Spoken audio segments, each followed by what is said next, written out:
Extraordinary Nobodies was filmed in front of a live studio audience. I don't even like dogs. That's the beauty of it. I grab a dog, and I choke him, and I kick the shit out of him. And I all day long, I foot up a dog's ass. Just bang, bang, bang up his ass. That's my pleasure. I don't think so.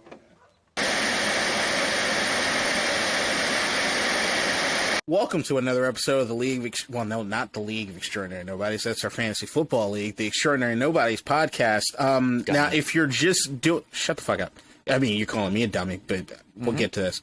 If you are doing our audio-only version of the podcast, just standard podcast, not watching on YouTube, I would strongly suggest that you pull up YouTube and take a look, because the visuals are going to be important this episode.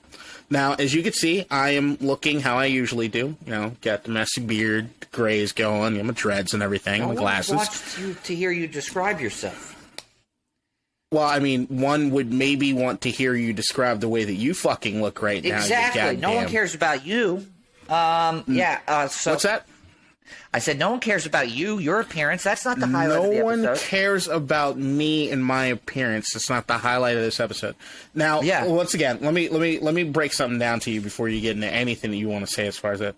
I give you life, motherfucker. If it wasn't for me bringing you onto this fucking show, your existence, you whistling son of a bitch. You sound like, right now, you're just standard. You sound like Jim Carrey and Me, Myself, and Irene with a whistling fucking nose. You dumb shit. So when we hear the story about how you got attacked and whatever it is, because every time you go on a trip, you're getting your ass whooped, whether it be in Portugal or Spain, getting stomped out by a bunch of fucking Europeans, or whatever the fuck just happened to you in Missouri. I'm trying to set something up. But what you want to do is you want to continuously think that everything in the world revolves around you. And would you stop whistling into the microphone, or you can't help yourself? I get it. I can't help myself. Take a step back. Just lean back. Right. I am the god. Just lean back. Right, do as you're told, bitch. Lean back and get your whistling fucking nose away from the microphone. It's clicking or it's whistling. What the fuck? But once again, I'm not clicking right now. Heck, I know. It's either clicking or whistling. We just got to figure out how to get you to stop making as much noise as you fucking do. But regardless, back to what it is I'm saying. I look normal. Brendan does not. If you're on YouTube, that has been clear as day. But if you're on the audio component, then yeah, I'm trying to paint a fucking picture, you dumb dipshit. Now go ahead and explain to everybody. It looks like what he normally does. Why the fuck? No one cares. Let's move on to me. Let's get to the more important thing. Me all the time. You won't even let me set the thing up. Like, even right then, I was going to shut up and let him do it, and he could not. He couldn't get out of his own way to try to have some sort of leg up or one up on me. Because he's a piece of shit. But that's the thing. You deserve it. Your fucking plastic surgery bit, which is why you moved away, to go get your fucking BBL so you can have your brand new gay life experiences. Cool, whatever. What's go ahead. BBL? Share us your story. I don't know, tell us. Why'd you fucking go to Missouri to go get your fucking BBL? I got BBL. Google. Brazilian butt lift? Yeah, so you can be that top dog power bottom bitch. I know. First of all, I get it. Incredibly homophobic. Second of all, look at my How nose. is it homophobic? I didn't say anything negative about it. I just said that what you're trying to do is improve your lifestyle as a top dog power bottom bitch. I get it. That will fly. So, here's the deal. I am in Missouri, staying with my aunt, and watching house sitting and dog sitting for her doggies. And as those of you who are watching on YouTube can see, the introduction to the dogs did not go ideally. Now, I'm just going to show you all for once because it's gruesome. And then I'll put the bandage back on. So those of you won't hurt your delicate little eyes. The townsfolk have been running in terror for me in St. Louis. As you can see, there's a lot of thinking. So what happened was I just got down I got to say. What happened was I got down on one knee to greet the dog like you normally do. And now, what kind of vicious dogs are these? Big pit golden bulls, retrievers. Rottweilers? Yeah, golden retrievers. Yeah, so dangerous animals. So I got down on one knee to say hello to the dog. And one of her dogs is a rescue from a puppy mill who they didn't get as a puppy. So not only are we working against not breeding great with standards of genetics, but also with poor socialization, terrible situation, yada, yada. And that's the one who chomped on my nose. The other one's completely harmless, doesn't care, sweetheart. Even he's a pretty nice dog. He just is a little nervous. So went to urgent care. They said I needed to go see a plastic surgeon. I went to the plastic surgeon. The plastic surgeon said, here, look, the deal is it's probably not going to scar that bad. Go home, put this antibiotic ointment on, put the Vaseline on so it doesn't dry out, and then just take this anti-scarring cream and put that on for the next 3 months. So I'm only wearing this for the podcast. I'm not wearing this around. It's itchy right now. I'm doing it so it looks like you just have a full. It looks like you ripped an envelope in half and just covered with scotch. No, it's a tape. bandage given to me by doctors. What I've gotten several times is people asking me if I just got nose surgery, because that's what it looks like. Yeah. It looks like I just got a nice rhinoplasty. I know you went away so you can come back to DC and be like new and improved. I'm the best power bottom bitch ever, right? That's what you did. But here's the thing: I don't appreciate the bullshit you're saying in this narrative that you have as far as what the golden retriever did and why it did it, as far as any behavioral issues or anything. I've always known that dogs are excellent judges of people's character. So what the dog did was it chomped on you knowing that you're an evil, terrible fucking human being and you deserve to be brought down a few notches. And I get it. I appreciate the dog doing what dogs do. Come here, Jude. Jude, come here. I will show you can we the dog. please get a dog attack on fucking video? Jude. Please, Lord baby Jesus in a manger. Jude, come here. Please, Here we go. Here precious comes Jude. Lord Here baby comes the nose Jesus. chomper. Here comes the nose chomper. This is the nose chomper right here. See, he is very friendly. You just have to get to know him, right? Say hello to the camera, Jude. You want to lick it? Yes, this is Jude. This is the nose chomper. He just has to be given a little bit of attention. The nose chomper runs shit in that house, not you. You the bottom bitch. He's just a little bit of a traumatized dog from all of his things, but he's a good boy. We forgive him for chewing on me. You deserve to getting chewed on. I don't understand he anything really likes to be petted. Look, he just nuzzles you until you pet him. He just doesn't like getting down on his level because that makes him feel scared. It's a good boy. Okay, there we go. That's enough. Once again, all right. So for the people that aren't watching and are listening, Brendan did what he could just now to make sure that he didn't piss the dog off. So gave him the pets that he wanted, just so he knows it's called his him house, over and Brendan's petted him house. and showed that Totally he's a good boy, even with chewing on my nose. Brendan submitted to the other dog to let him know that hey, he's boss. Brendan is the bottom bitch. It's perfectly understandable. I get it. It's like watching an Animal Kingdom video. Now here's the only you end up like Steve Irwin, just dog version. Dog version of Steve Irwin. Yes. No. Just saying. Called him over for snuggles. We're bonding. We started off on the wrong foot, but it's going swimmingly. It's going perfectly now. Yes. All right. What are you doing in Missouri other than your BBL? I told you, dog sitting. It's like, why? Is it a change of bit? Like, nobody usually goes states away to just fucking dog sit. You're going to be gone for a while. We're talking about our lives here. Why are you in Missouri? Just dog sitting? Anybody can get a fucking dog sitter. Money and change of pace and no rent. Speak about yourself, man. Where are you in life? What's going on? Why are you in Missouri? This podcast is you got to keep it fucking simple. No, what are you talking about? Nobody cares. No, because they all are waiting so patiently for your Nikki Haley thoughts, and you're already starting clicking something. What do you got in your hands? What do you got in your hands? What do you got in your hands? What are you clicking? You stupid son of a bitch! You can't fucking help yourself. No matter what state you're in, you're still doing that dumb shit. You're nervous, son. You're nervous ninny. You. I always click. I'm a fiddler. You know this. You're a nervous ninny. I'm a fiddler. That's not. It doesn't make me a nervous ninny.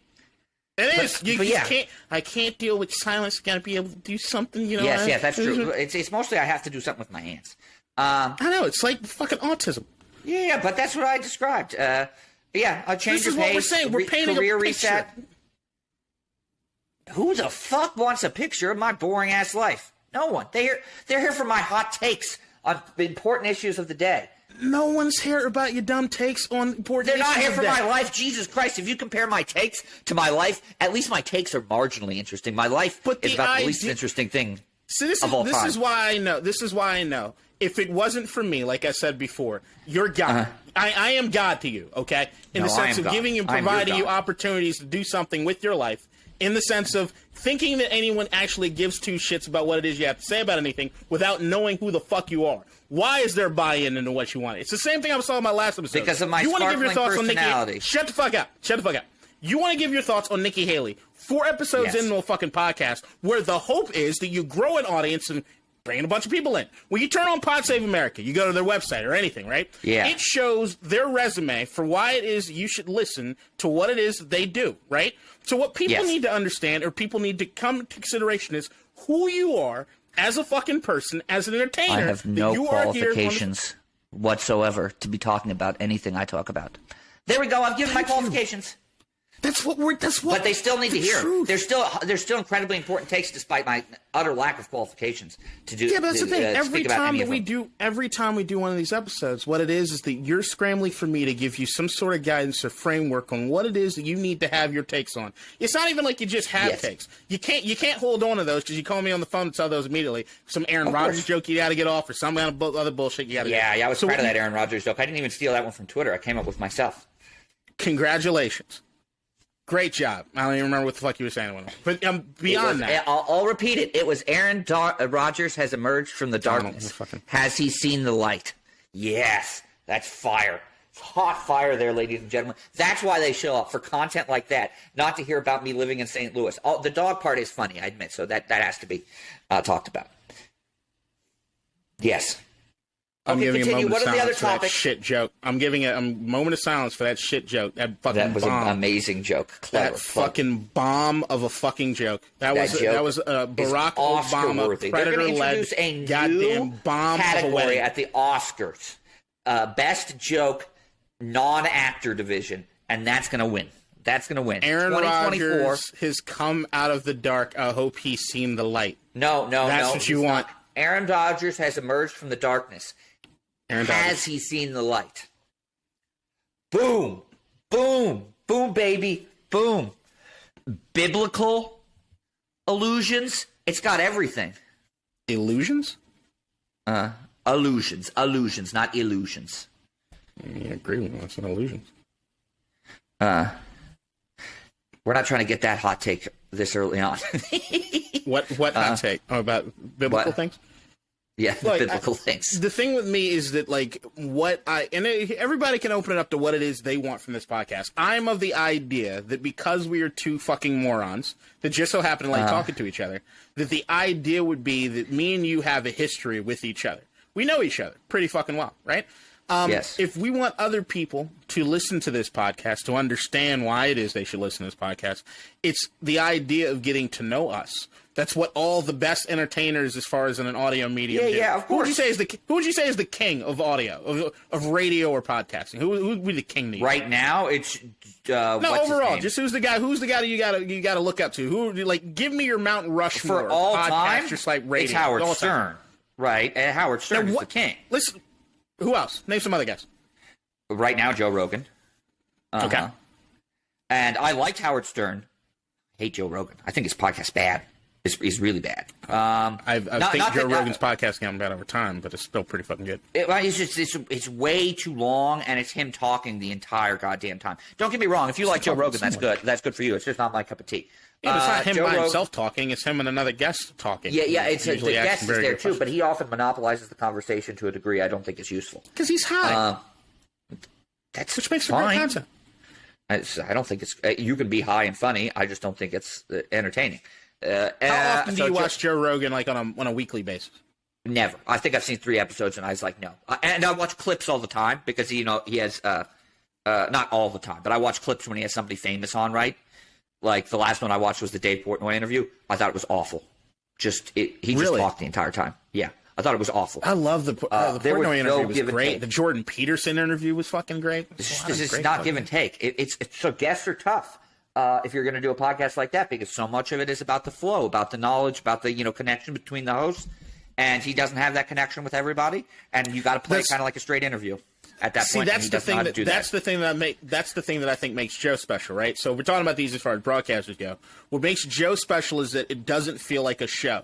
It feels like a normal way a normal conversation kind of goes when you have people, and usually when you have a normal conversation between people, knowing society, there's usually one person monopolizes the conversation more than another person. But I'm not interested in hearing normal conversations. I totally get it. I would just say that, like, as far as podcasters or anything go, he's king shit. There's nobody bigger than him right now. Nobody's bigger than him. Yeah, he's done nobody. It's not even close, right? So, like, but if we're looking at even before that, Howard Stern. And Howard Stern is known, at least you've heard me say, greatest interviewer maybe of all time. Amazing interviewer. Howard Stern was able to get to that connection with people like that, right? No, like he was able to forge that. Not that. No, that's not what made him special to me, anyway. The thing with Howard Stern that made him special as far as interviewing is that he asks questions that everybody else is too afraid to ask. But what he does is not through forging a relationship. That's not what he does. What he does is he loves the awkward moment and holding your feet to the fire with the awkward moment. He'll ask you a question. If he sees you stumbling or mumbling through it, he'll cut you off to ask another question or to double down on the question so you can't get away from it. He knows how to make people talk about going on Howard Stern. They're terrified the first time around because they know there might be something that I don't want to talk about and Stern's going to force me to. So you got to, it's this thing, right? But what made Howard Stern special above anyone else as far as broadcasting, right, was that we know who he is. If you see the movie Private Parts, right? Of course. Right. When he's talking about the miscarriage that his wife has on the way, that is what makes him special. He's some dude that if you really look at him, you'd like, why would he be interesting at all? What's interesting is Slabs of Life. What's interesting is building a bond or a connection with who it is you're listening to. What makes a podcast great is when you feel as though you could be in the room with them just talking or hearing your buddies talk. And part of that is understanding and knowing who the fuck it is we are. So what you're not going to be allowed to do, Brendan, here on this particular podcast, is just gloss over things that are happening in life. You got to be able to talk through the shit that we're experiencing, the shit that we're going through. If you're having a rough week, I want to hear about it on the pod. Don't fucking call me. Save the shit for the pod. If you're having shit, no one cares about that. Jesus Christ, I would change the channel immediately. I would shut it off so quickly. Look, the podcast I think is the best podcast on the air. We've already acknowledged this. We've already acknowledged this. Part of my take does not do. They do snips and pieces of Big Cat. Big Cat does not talk about his family. BFT does not talk about his family. A little bit. You don't know his kids' names. You don't know his wife's names. It's Mrs. Cat. Right, for protection. Just for protection. You hear everyone knows what's of their life, right? Bullshit. You don't go into this weekly nonsense. Bullshit. Yeah.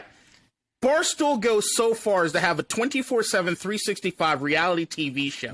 Following these assholes. But that's not on the podcast. Shut up. And that's a work life. Part of that, hold on, shut up. Part of that is because they know majority of people that listen to Part of My Take are also consuming other things when it comes to Barstool Media, right? Yep. So when they allude to things on the podcast that have happened within the Barstool, did you just get up and walk the fuck away?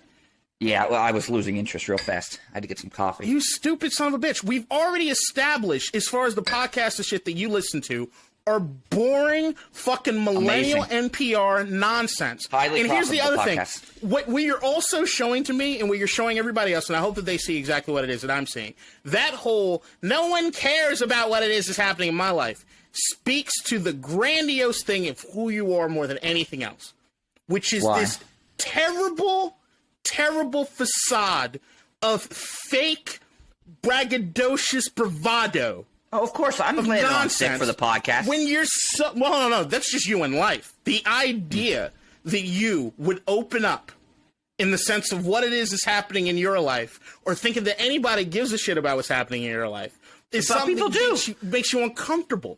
It makes you uncomfortable. You just want to shut it down immediately. And this is what I'm saying is that I'm going to be honest. I'm not going to talk much about my life on this podcast. I talk about it with my friends, my family. You are. You know why I'm not.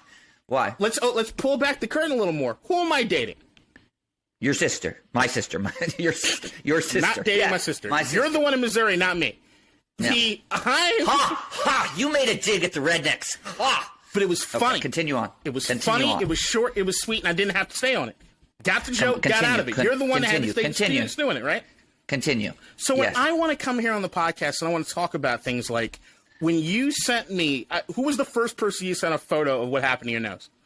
You, and then I sent it to the group text. Yes. Now you sent me the photo of your nose.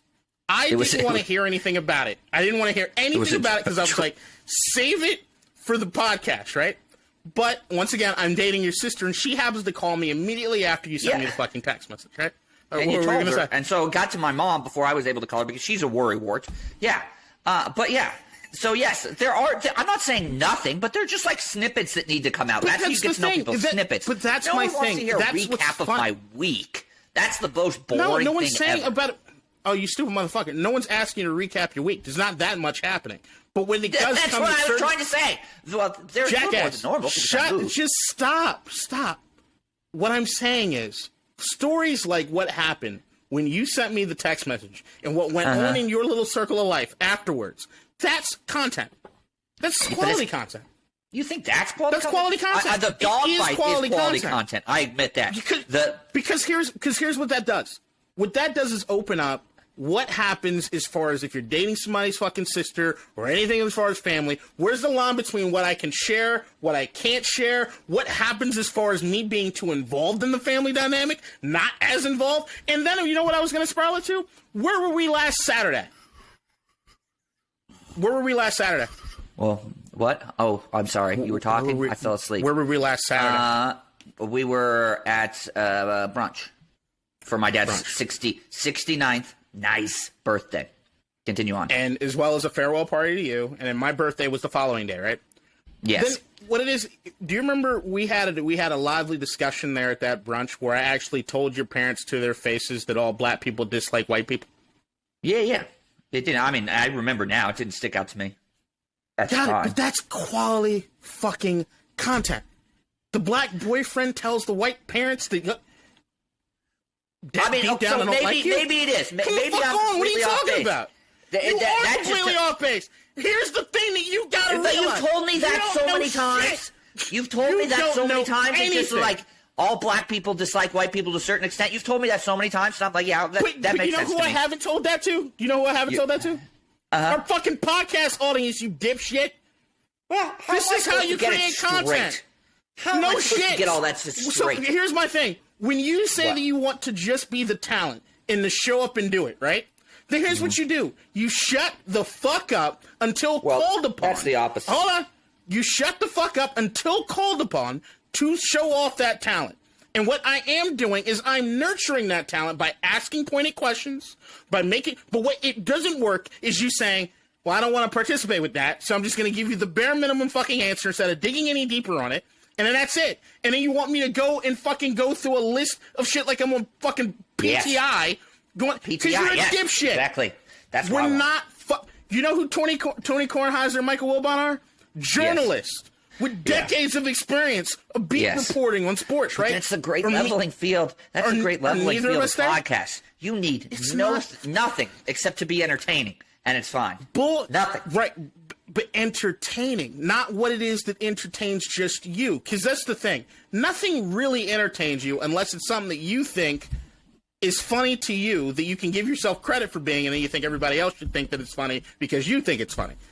I think my sense of humor is pretty fucking standard, bro. It's like maybe on the dark end of the spectrum, but like mainstream shit is what I like. It's nothing unusual. Yeah. But the idea of you being creative enough to then tell other people what they think or try to create things to be interesting to other people is not necessarily a strong suit. And I think you'd agree with that, which is why you just want to show up as talent. Formulating what the show should be, putting the framework together, knowing what is in which episode to do what to entertain the masses. Should that be something that you do, or is that something that I should do? It's something you should do. Of course. Right. So when I'm doing... But am I going to complain about it? Yes. Am I going to go rogue? Yes. That's part of our dynamic. Sometimes things don't turn out as you expecting. Sometimes I'm like Charlie. I'm a wild card. You are like Charlie a lot of times in more ways than I think you want to admit.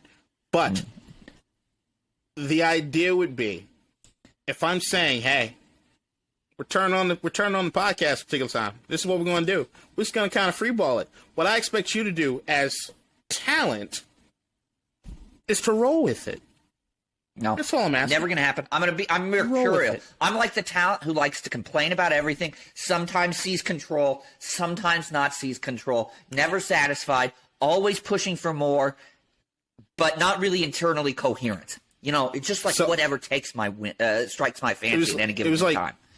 2 episodes ago, there was a second episode that we were doing. I didn't have the outline. I said we were gonna freeball it. And I gave you whatever topics you wanted to have and had you walk through them, right? And then we talked about the Super Bowl thing. That was the most negative feedback of any episode that we have done so far. Because we didn't have any topics. Yes. Because I want it to be left up to my devices on what it is we're going to discuss or not discuss in any particular episode. That's fair. If I leave it up to you, what it is you part of the think we should dynamic do. is me complaining about the topics. That's part of the dynamics, whether you want to accept it or not.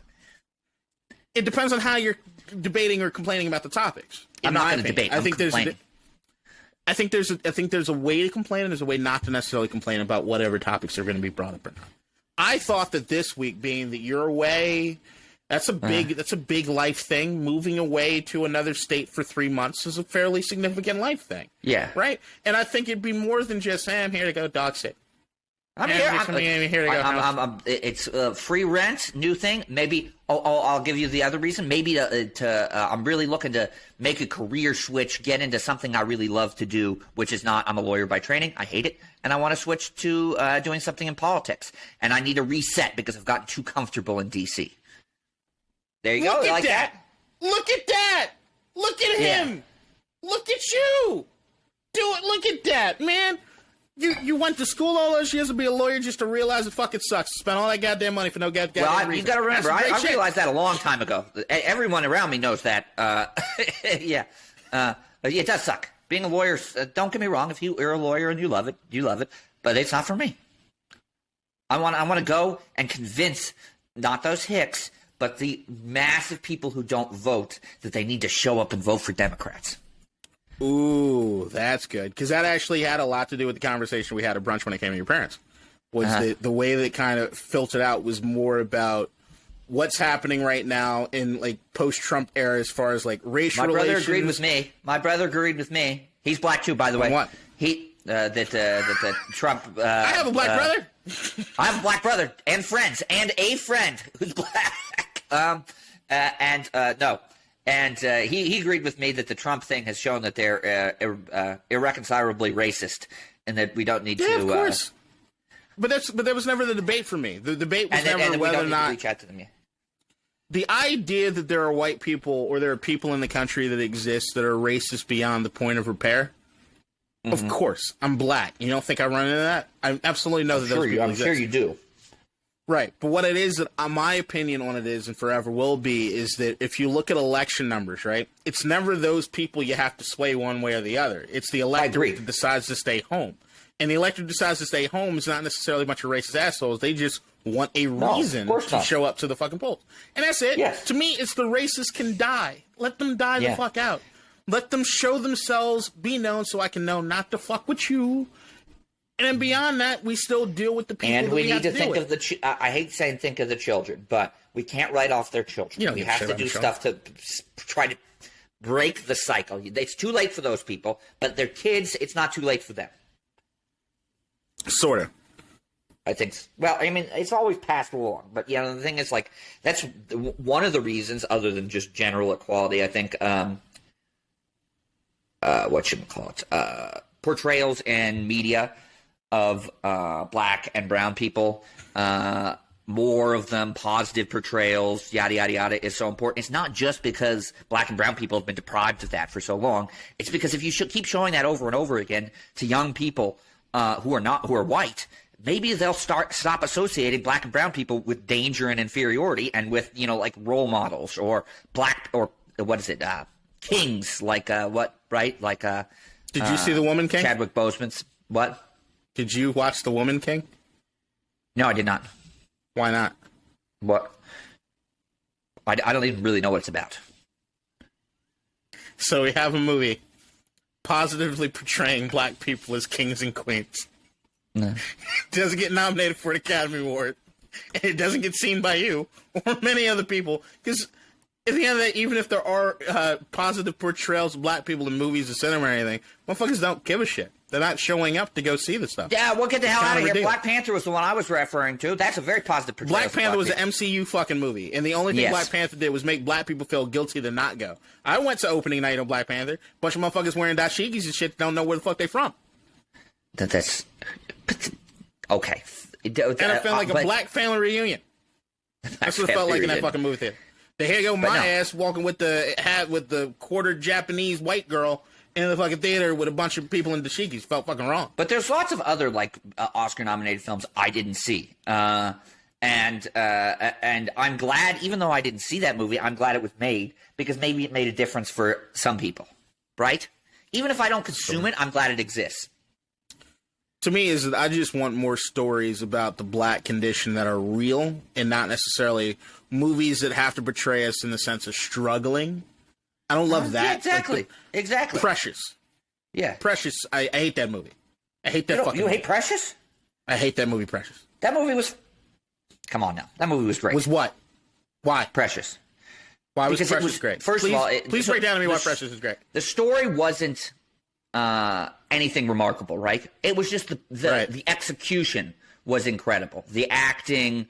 it was a simple story, not an even abusive story. Very single well black done. mom throwing things at her child down the stairs. That was what was that? Was that was well executed? Yeah, it's a story of a young woman struggles with abusive parents. Again, not groundbreaking stuff, but it was incredibly well done. It doesn't have to be groundbreaking. To be like, how many of these stories we tell are just retreads of Shakespeare? Like fucking half of them, man. But they're incredibly well done. They have a slightly different take on it, right? And that's great. Those are stories still fun, interesting. Yeah. What? You disagree? You want only original stuff? There's nothing new under the sun. I disagree with that completely. What? Some of the best stuff that happened in black cinema over the last how many years were what? Get Out. Get Out. I guess Unlike that's pretty anything new. that anybody else has watched, right? Yep. If you want to stretch it to TV, do you watch Atlanta? No, I watched a few episodes because you encouraged me to. Atlanta's fucking phenomenal. Yeah. Completely original stories every single week, unlike anything we've ever seen on TV. Then even if you're going to look at other movies, Sorry to Bother You? The movie with, what's his name? You see, you don't even know what these fucking things are. No, I don't know what that everybody talks about, like, they want to see positive things as far as black movies or anything, and don't even fucking see it or support the motherfuckers when they come out. I don't see a lot of movies that aren't MCU. Generally, when they come out. You don't see a lot of movies, what? I don't see a lot of non-MCU movies when they come out. So, which is what you were trying to give credit to fucking Black Panther, and everybody was going to fucking see that bullshit anyway. It didn't fucking matter. But I mean, that's at the end of the day. But here's the thing: even at the end of the day with Black Panther, right? The only motherfucker in that movie that really stood for something was Killmonger, and they killed his ass off at the end anyway. And then that was I was talking about the new one, Wakanda Forever. But continue. Oh yeah, we can talk about Wakanda Forever. Wakanda Forever is a movie in which we talk about white colonialism. They shouldn't have done. I agree. Because he was too good of a villain to kill off. But it was good, and that's not true. The other people did stand for something, but they stood for something much more narrow, which was the safety and prosperity of their own people, right? Were we talking about the first movie or the second movie? First movie. That's what they stood. That's what T'Challa and the other Wakandans wanted, right? It wasn't to help the plight of other black people around the world or help not even other black people, anybody around the world, right? It was all about the safety and prosperity of the Wakandans. It was an insular view. And that was a great clash because they were like terrible view. Yeah, because this Killmonger had the valid point. He's like, motherfuckers, you guys are living like with the highest standard of living in the entire world, right? The most technologically advanced nation in the world. All the other black people have just gotten fucked for centuries. Guess what? Why? Because their country wasn't the country the goddamn vibranium meteorite crashed into, right? Mm-hmm. I'd be pissed too. Too, right? But, yeah. And so it was a great clash of ideas. They shouldn't have killed Killmonger, even though they brought him back for a cameo in this movie. But yeah, great clash of ideas there, too. This one, the Wakanda Forever, a little more simplistic. But as you've told me repeatedly, they couldn't fully explore the themes of white colonialism and its effect because of the obviously tragic death of Chadwick Boseman. No, that's not why they couldn't explore colonialism and all that shit. You told me they had to rewrite the story to deal with.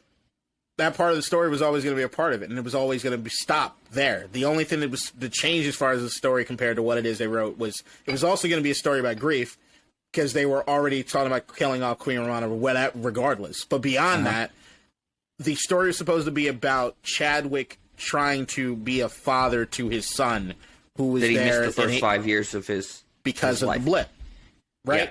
So the colonialism part, the idea of going to the UN, all that shit still existed in the movie, but they never take it as far as they need to take it because white audiences aren't ready for that. I thought that's not what you told me. You told me straight up that they were going to take it there, but they didn't because they had to pivot midway through for Chadwick Boseman. I'm sure you told me that. That's what I heard. I absolutely didn't tell you that because that's just not true. Yeah, but they didn't explore those themes to the extent. Why I don't think it's as good as the first one. I might have said before Ryan Coogler himself even said anything about it was that might have been an assumption that I had maybe beforehand. They did a pivot because it didn't feel completely fleshed out. But yeah, it didn't feel completely fleshed out. Right, and, but then and that was says, for me the most. So the exploration of grief was incredibly well done in Wakanda Forever, especially for a big popcorn flick. But the part I was most interested in was the pernicious effects of white colonialism through fucking centuries, right? What does pernicious mean? Bad. It's a synonym for Why can't you just say bad?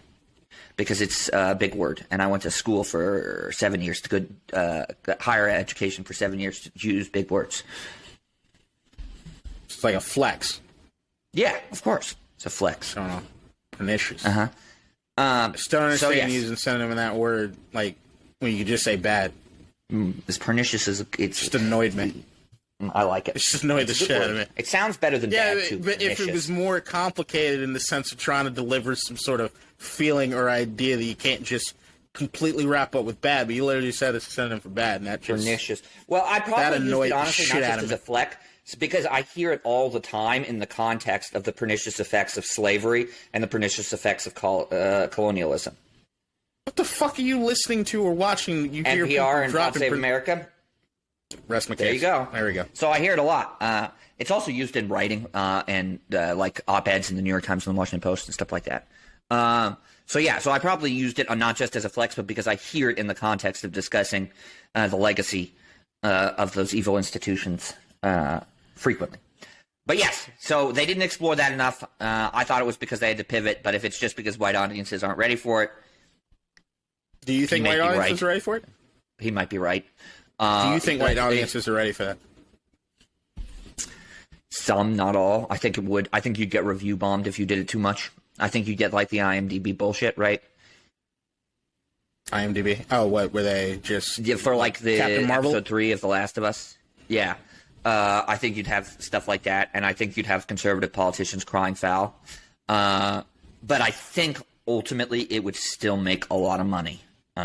I don't think it would affect the box office so much as it would affect the reception, not from the critics, mind you, but from from a certain minority, but decently sized minority of the fan base. So I just got a text message from so for those that don't know, I'm a consultant. I do a lot of social media management for companies. So they wanted me to... I shouldn't... Fuck it. Keep things real in this pod. You don't even silence your fucking phone. That's not my phone, unfortunately. What is it? That's not my phone. My aunt has the whole fucking house rigged that beeps when her cell phone goes off. Even when she's not... She's not even here. She's headed... Nope, she's in the air headed to Turks and Caicos right now. That is terrible. Yeah.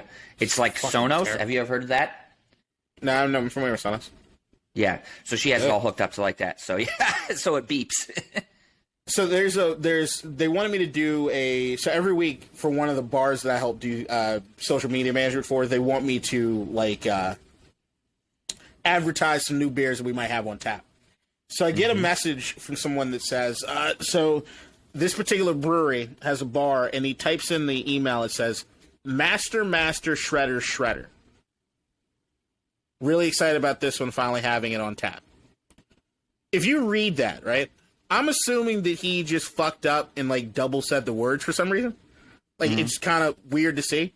But apparently the actual beer is called Master Shredder, which is different than the other beer that they had, which is called Master Shredder.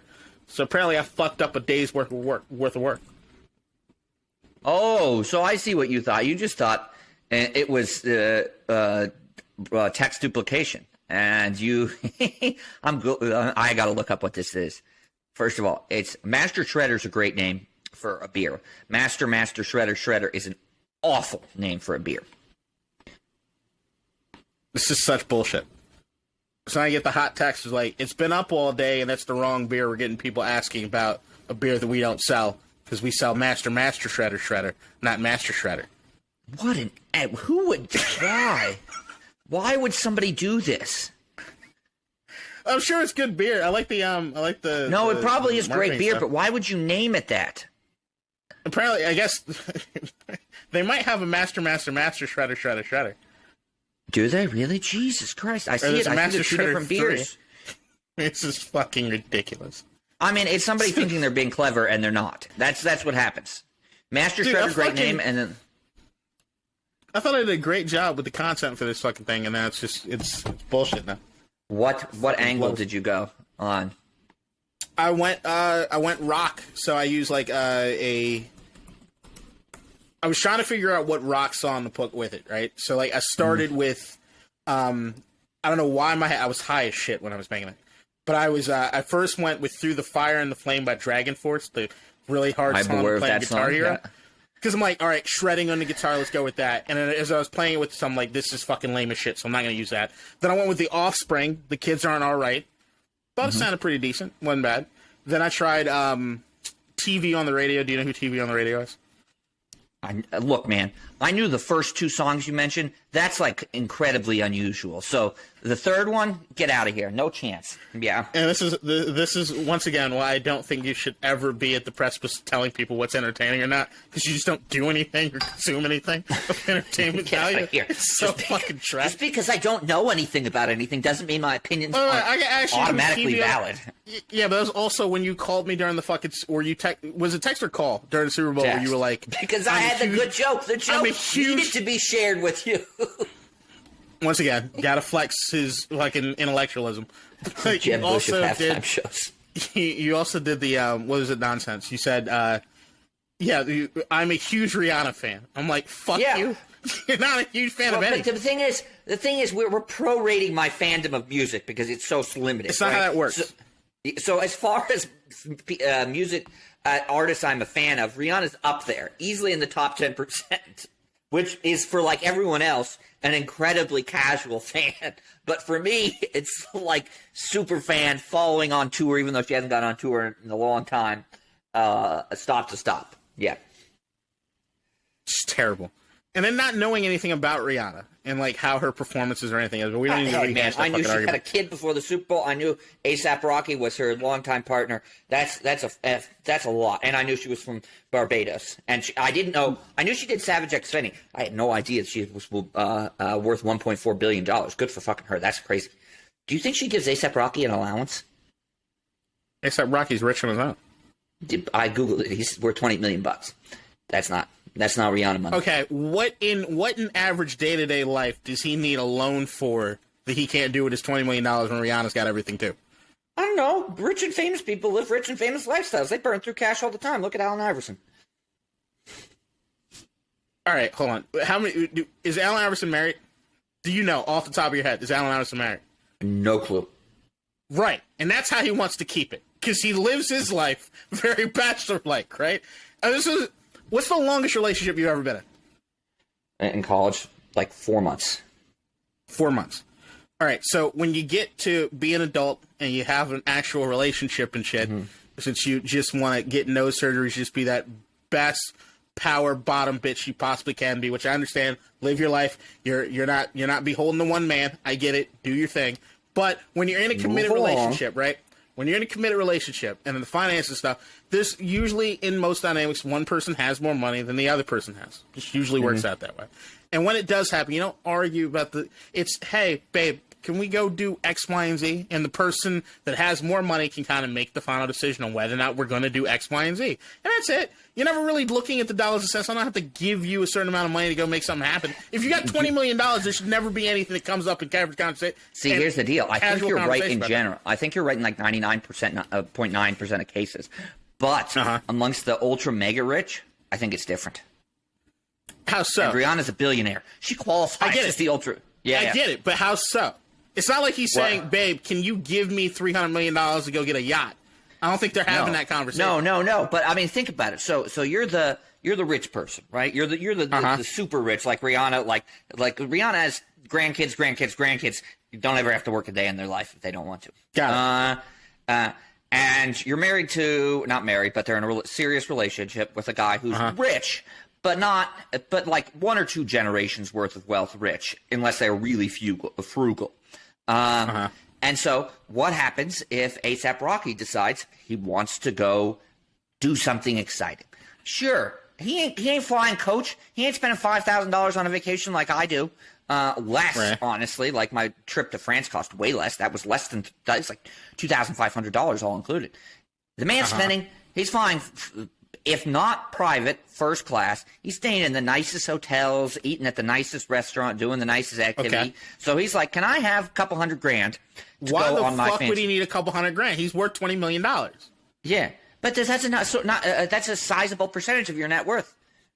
Yeah, but if he's going to go do those things, Rihanna. Yeah, I get it. But if he's going to go do those things, motherfucker has $20 million. It's not going to make him broke to go do and spend a couple $150,000. You know why? Because probably the bills in the house are getting taken care of with her money, and she still probably would. And if they're going to go do something like that, they're probably going to fucking do it together, right? And if they do it together, I'm just saying, if I was in A$AP Rocky's situation, I'd want an allowance.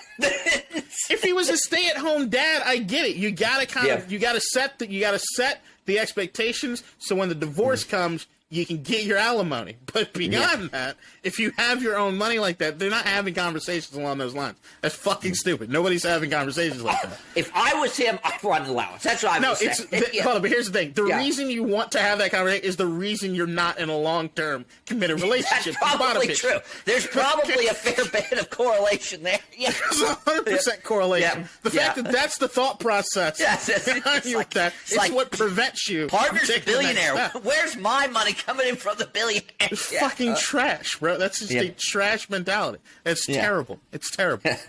Allowance goes straight to that savings account. All right. I want to end this episode. Can we end it now, just like this? Well, here's the thing. All right, so this episode The Last of Us. We usually discuss The Last of Us. Yeah, I don't care to do that. Not right now. Because I didn't watch it this week. So, I did. I fell short. I did. I'll talk about it next week. I don't want to hear anything. We don't need to. We'll talk about it next week or whatever. Was there anything sports-wise that you wanted to touch on before again? We discussed Aaron Rodgers, but that's inside baseball. No one else gives a shit about that.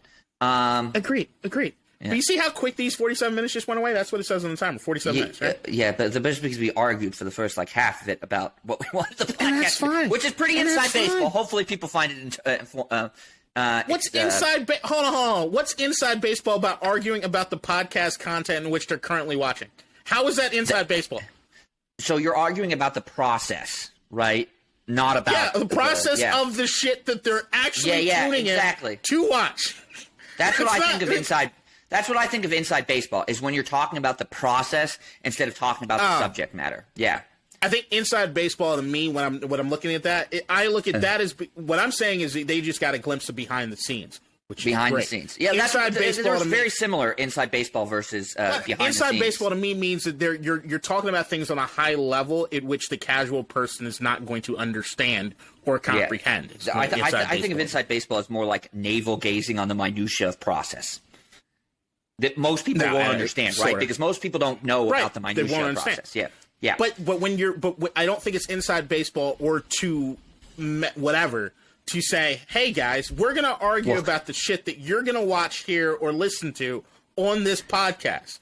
Kadeen, I love inside baseball. It's one of my favorite things to argue about. You're the one who constantly tells me no one cares about that. Boring. We can go on inside baseball. I'll talk all the time. You are a boring individual.